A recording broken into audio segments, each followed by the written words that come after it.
all right down here, buddy?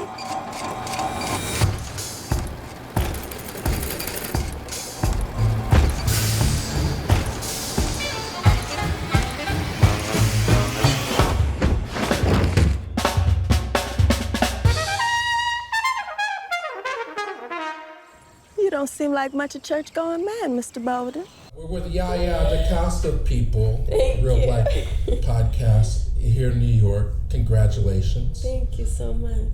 Tell people about the movie if you can. Man, this movie, Bolden, is a piece of artwork. I mean, it is so beautifully shot.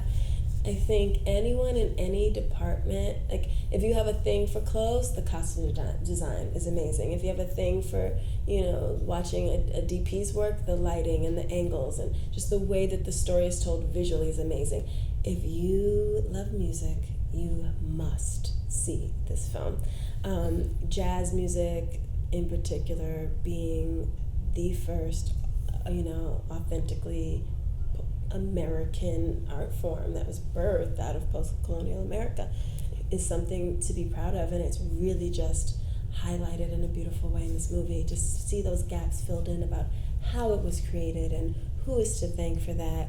Not a lot was known about Buddy Bolden before this, and I think it's a real gift. This is a gift to history, a gift to jazz music, and a gift to Americans, especially African Americans. Without question. And how lucky are you? The first time we met was Honey Dripper, similar story about Black cultural musical heritage.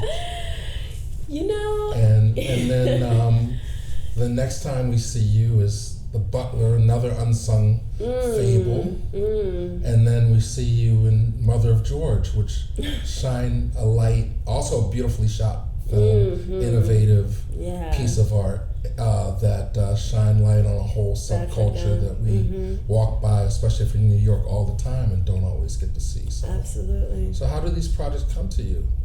Or do you choose them? We choose each other, I audition for them. I don't audition for everything, so I guess I choose the auditions that I go on. But no, it's so many things have to align, right? For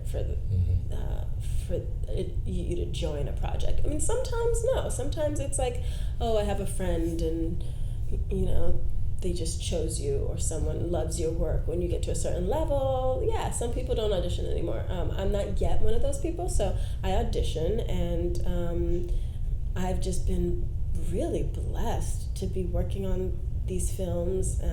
The ones that you've listed have been instrumental in my growth as an artist, and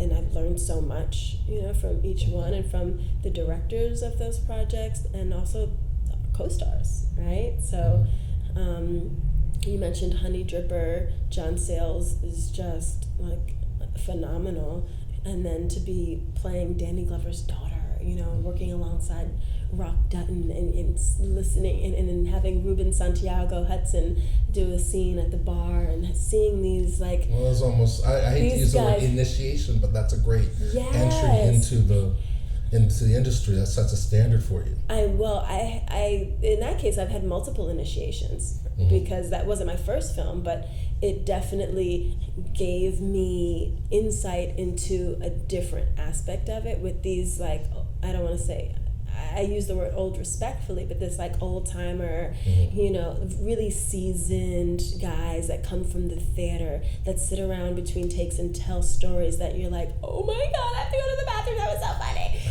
And it was just, I learned so much. And so on this film, I learned the most actually from Dan Pritzker, and it was amazing because he's, this is one of the first things that he has done. But it wasn't, in this case, about experience. It was about integrity. Right. It was about attention to detail. It was about telling aspects of the story that he felt were necessary even when uncomfortable. And I have so much respect for that. Right. Well, it doesn't happen all the time. I think we're getting into a realm where we're seeing more. I mean, certainly since I last saw you, there have been more opportunities not only for Black talent to be in front of and behind the camera, but just to have stories told. It's almost like it opens up a whole nother core realm, like to think that we still, when you get a movie like Bolden, it opens your eyes not only to the history, like this unsung history, this unknown history, but for 108 minutes, we're just exposed to just seeing Black people being ourselves, expressing our fears, desires, our loves, and manifesting the creativity, within it. It just and honoring our ancestors, which is the main point. When you take a role on like this, how do you prepare? Absolutely. Honoring our ancestors, celebrating us, like you said, and in all of this myriad of ways that are all real, right? So strengths, weaknesses, the way that it tackles mental health, or unhealth, the way that it talks, it shows philandering. Oh, you're in New Orleans. You're in New Orleans. This is called the Biggie's.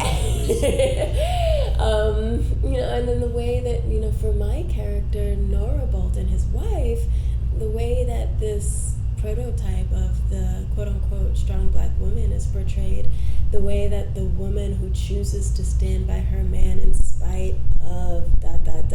is really interesting to explore, especially at that time, because it's a conversation that is kind of common right now, but at that time it was less of a choice if a woman cared about being judged. I did another project, which was actually a theater piece at the Signature Theater in 2008, and it was a story where this woman had multiple children out of wedlock, and she had to move from town to town to avoid living a life of shame because of people judging her who knew her past. And someone who she meets kind of recognizes her. They say, "Yo, you look like someone from Roanoke." And she's like, I never been to Roanoke. Oh no, that's not me, Right. And of course it was her, but we have to remember the climate that these stories are being told, and it was really less common for someone to say, "Oh, you cheated on me, well, I'm leaving." For so many people, it wasn't an option. And so in doing the research for Nora's character, I looked at, what the setting called for. And so, yes, when it comes to honoring our ancestors, there's so much that was undocumented. But for me, in addition to all the research I did in preparation for the role, it was amazing to me to actually experience what happens when someone like me who grew up in New York City goes to the South, and this happened on the set of Honey Dripper as well, goes to the South, puts on the wardrobe, walks on these streets, many of which have not changed much, walks by people on the street, the attitudes of whom have not changed much, and to feel instantly transported to that time. Right. So a lot happened organically on set in costume, where our understanding of these people that we were playing was deepened because of the work that Colleen did on wardrobe, the work that I want to say the work that the hair and makeup people did, but it's really what they didn't do, because I didn't wear any makeup, and the hair was just in its natural state. So all that played into it. So once you understand your character, the role, the trajectory, your arc, then there's a lot of trust that you have to put in, because it's a very impressionistically made film. Some scenes or shots are just fragments, and I think you have to put a lot of faith in just trusting the moment and so forth. So you're saying you felt very supported. I felt super supported, not only by all of the artists that were on set in each department, but also by the energetic climate. It's tough to really to put it into words, but there was something that happened to me again and again on this set that doesn't always happen, right? As actors, we're focusing on our lines, we're focusing on our research, we've made decisions, and then they call action, and you act out on those choices. On this film, for me, so much happened just by like listening, and being open to feeling